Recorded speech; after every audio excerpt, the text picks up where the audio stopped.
So the question of the week was, hi, Bill, my neighbor passed away. I get this one all the time. And the property was in a trust. What would be the best way for me to reach out to the family and offer my services? So Donna, if you got that question, I'm sure you must get that question. Once people know you do probate, whenever a realtor knows anybody dies, they're going to call you until they get this question answered.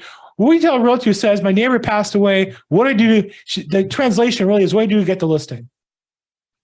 Well, to me, I would go over personally as a neighbor, first, and I would just talk to her and see where her needs might be. Like where's some of the problems you have, and what things are you concerned about? And maybe she has no clue, you know what I mean? And it will be key not to overwhelm them. Okay. Because there's a lot to the process, and they have to do most of it. The attorney, even if they get an attorney, doesn't do what Chad teaches 25% of it or something.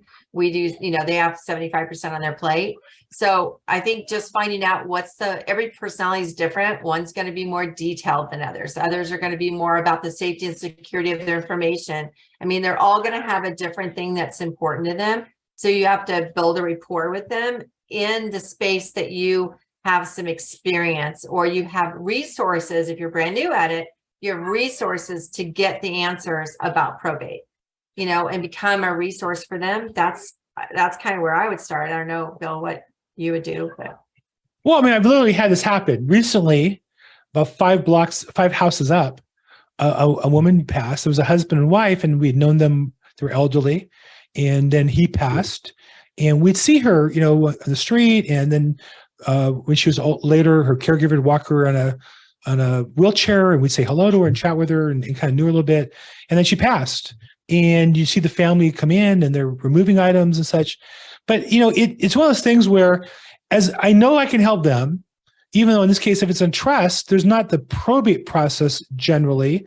Sometimes there's some litigation, but generally there's no special magic as a real estate agent. But I am specially trained and have resources on. They've been doing estate sale and trash out and all that work that they do. But for some people, they find it cathartic and they want to do that to process the loss of their parents. So, frankly, I've been busy enough. I love that listing, but at the same time, I'm not chasing the listing. I make myself available, and if they want to use me, great. I think that when realtors ask the question, you want to be so good people chase you, not you chase them. And it's one thing, as Donna said, I love the way you said that as a friend. We knew this woman. She was a very cute older lady. We always would say hi to her, and she was walking around in the wheelchair with her caregiver.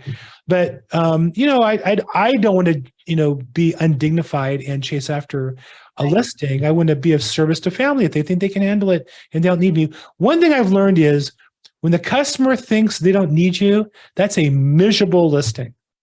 When there are certain people who believe because they read Zillow, they know more than you. They are miserable clients. They're the ones who end up becoming a realtor, and they overprice the house. I can tell you a couple horror stories that are recent. And so I learned my lesson is not to chase people. If you want to work with me, great. If you don't, I have enough phone calls to make not to deal with that.